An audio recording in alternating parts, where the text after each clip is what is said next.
Welcome back to Serious RC. So today we're going to talk about the top 5 boats under 50 bucks. And we've got them all laid out here, ready for you to see. Before we get started, if you're new to our channel, make sure to check us out. We talk about all things RC. Right now we're doing a major focus on boats. So we're going to go through each category and find the best. And you can also check out our website at seriousrc.com if you want to find out a little more in depth about each boat. And we'll have links down in the description as well if you want to take a look at one of these boats more up close and personal or purchase one. Let's get started.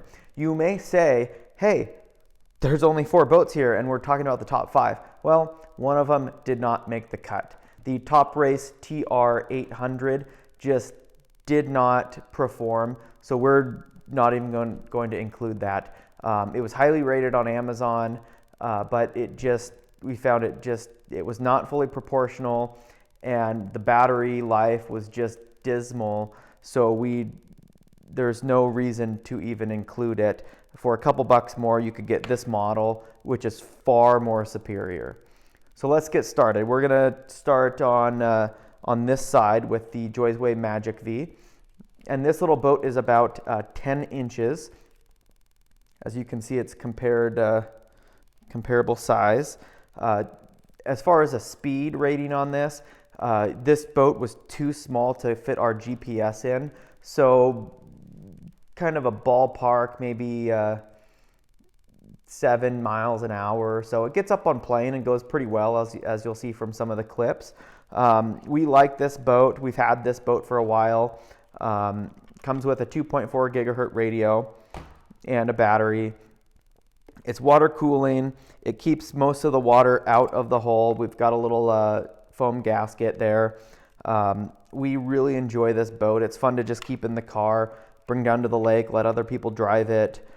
Because if you've got your larger boats out, your faster ones that maybe go 30 to 50 miles an hour, you don't want to just hand someone the controller to those. So this boat is a good boat to have.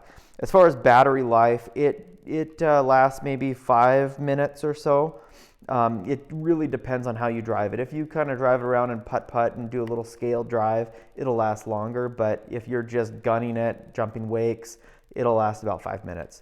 Self-righting, so it does self-right fairly easily, so that is not a problem if you do get it capsized in the lake.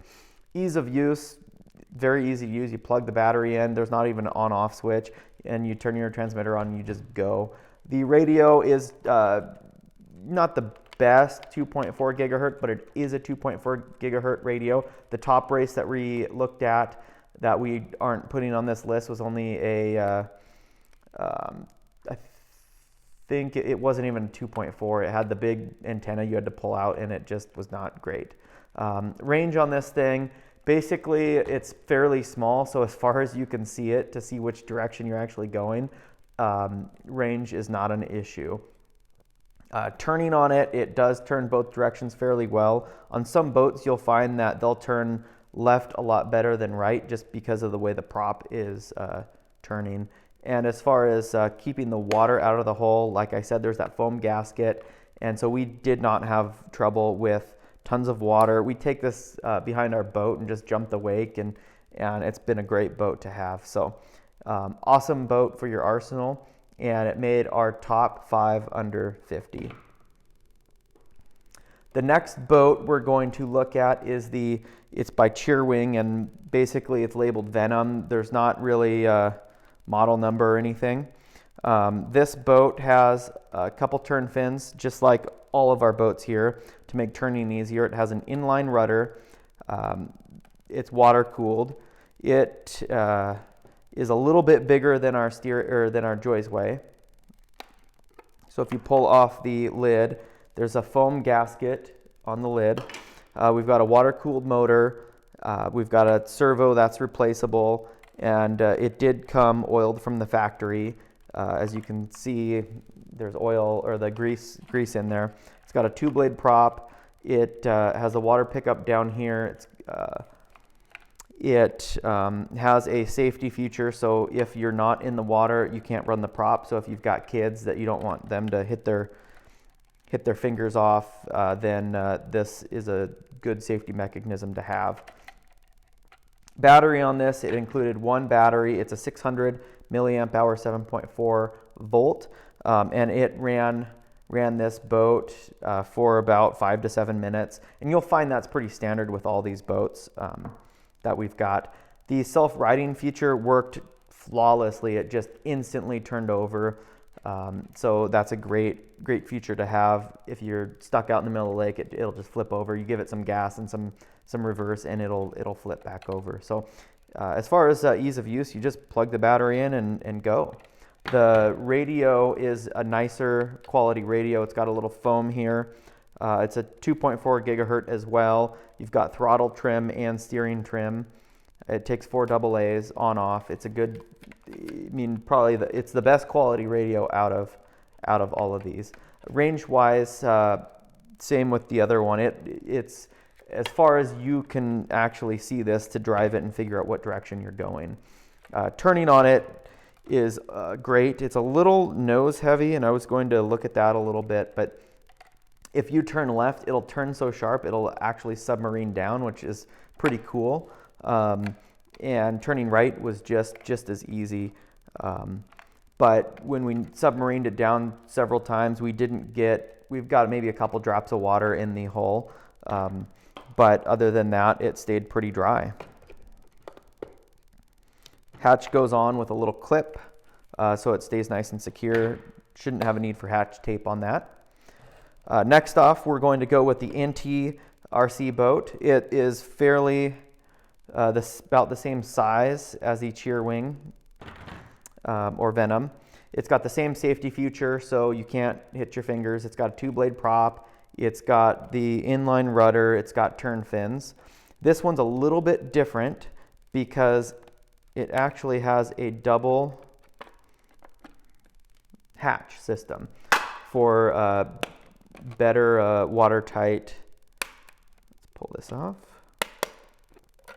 So it'll keep the water out. So on the bottom hatch, there is a foam gasket, none on the top. So you've got your water-cooled motor, you've got your ESC receiver up at the front of the boat, you've got a servo that's replaceable, and you've got your water cooling line. And this boat, it's a great buy. Speed-wise, we were able to fit the GPS in this one. It goes about 10 miles an hour with the weight of the GPS. Without it, it might go maybe 11. The Venom, we could not fit the GPS in, but it actually, when you run them neck and neck, this does go faster than this boat. So it might be 12 to 13 miles an hour. Self-riding on this worked perfectly. You flipped it over, give it some gas, and it just turns over and goes. I would call the radio on this one a downside. It's a 2-stick radio. You do have throttle and steering trim. If you're used to the pistol grip, this one might be harder to go back to. It's a 2.4. It provided great range for us, but it's just tough to go to a 2-stick for me unless I'm flying a plane or a quad or a helicopter. So it was kind of weird driving a land vehicle with it. When I was a kid, all of them had the 2-stick radios, but nowadays they're more pistol grip. If, like for my daughter, this radio was a lot better for her to play with than this one. So maybe if you have younger kids, the radio might be important, but for me, it's really not an issue. This boat has reverse, which is nice. This boat has reverse and this boat has reverse. The Magic V does not have reverse. As far as the batteries, this one comes with 2, which is very nice. And they're 2 7.4 volt, 600 milliamp hour batteries. So it keeps you on the lake longer. Turning this boat, it does turn well both ways. Maybe not as well as this boat, but nothing that was too noticeably bad.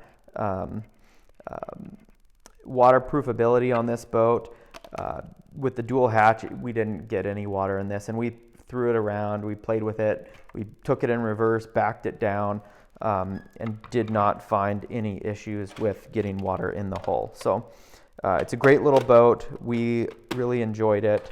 The dual hatch system is nice because you have that extra layer of protection of getting water in your boat. So let's move on to the last boat. So this is the Cheerwing UDI. It's the largest boat of them all, and it would be the heaviest as well. It's an ABS plastic hull. It's great quality. It's got a nice paint job. All of these actually have great looking hulls on them with good paint jobs. But this one just, I think, personally, I like this boat the best for its looks. Instead of, here's an example, instead of just having the water cooling hose pop out, it actually has a nice fitting.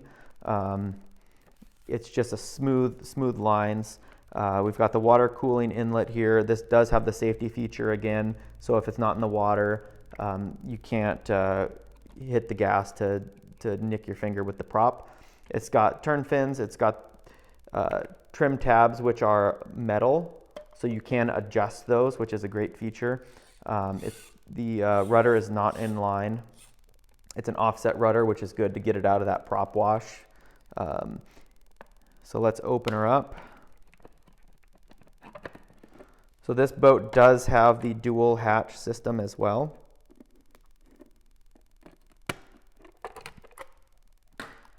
So inside, we've got a water-cooled large motor.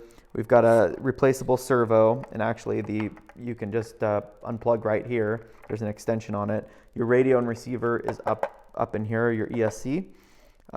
It does, like all of the other boats, have a proprietary connector on them for your battery.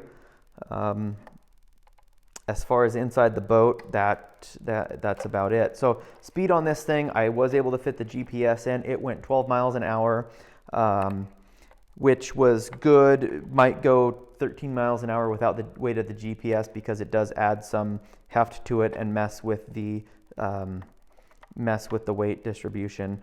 One item to look at is on this boat, the water cooling hose was pinched, so we had to maneuver that in a different direction from its factory routing position. Self-righting on this, I couldn't get it to work. It's a big enough boat so it might not ever flip. It doesn't go that fast, and it does have some pretty good bottom center of gravity. But in case it does, I tried it and tried it and tried it, and I couldn't get it to work. If you played with the weight distribution on the battery a little bit, you might be able to get it to work. I placed the battery over here, not in its designated holder, and we did get it to work, but I didn't want to run it for too long without having it velcroed down just so it didn't hit the prop shaft and do any damage. The battery that it came with is a 7.4 volt, 1500 milliamp lithium ion battery, so it's a good sized battery. It gave us about 5 to 7 minutes of runtime, just like the others. Ease of use, it's easy boat. You plug the battery in, you turn the radio on and go. The radio that it came with is the same as this guy. Nice pistol grip, throttle trim, steering trim adjustments, nice foam on for the steering. It's comfortable radio, uses 4 AA batteries. Range-wise, it gave us all the range we needed. We didn't find a situation that we were out of range.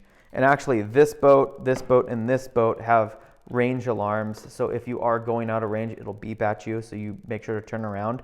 And these ones also have low battery alarms. So when it does, when you do have a low battery, it will alarm on the radio with a verbal warning, so you can bring it back to shore so you don't run out. And these two boats here, they actually cut down power, whereas this boat, you still have full power, but you just know, hey, I've got to bring it back. Turning on this boat was fine, left and right, did very well. And then we didn't see any water in this, but I think that was more due to the dual hatch canopy, and it does have a lot bigger, it's a really nice foam gasket there. So anyways, that is our top boats that we recommend under 50 bucks. And they're all great boats, great for beginners and great boats to just have around to play with. You don't have to mess with these big lipos and 2 batteries and brushless motors. You just put the battery in and you go. We've got 4 or 5 runs on these, and I probably have 50 runs on this boat, and they're all fun. Fun for all ages. My wife played with them, I play with them, my daughter, and it's a lot of fun. So looking at all of our boats, I would say the most capable boat would be this boat, the UDI by Cheerwing, just because its sheer size, it handled the waves better and it turned better. On GPS, it was the fastest. But then this little guy, if you're looking for the absolute fastest boat, this Cheerwing, I guess you could call it the Venom, this was the fastest boat. I did not get GPS readings, but even I have a GPS rating on this one of 12. Yeah, this boat still was faster. So if you're looking for the fastest boat, you want this guy. If you're looking for, quite frankly, just the best bang for the buck, the Intey H102 coming with 2 batteries, I'd say this is the best bang for your buck. It's not the fastest boat, but it just performed well for the price. If you're looking for the best micro boat, this guy, the Joysway Magic V, is just a lot of fun, and it's even small enough you could put it in your pocket if you had to. So anyways, that is it. So if you want to learn more about any of these boats, look down in the description for the links, and we'll see you next time. Thanks for watching.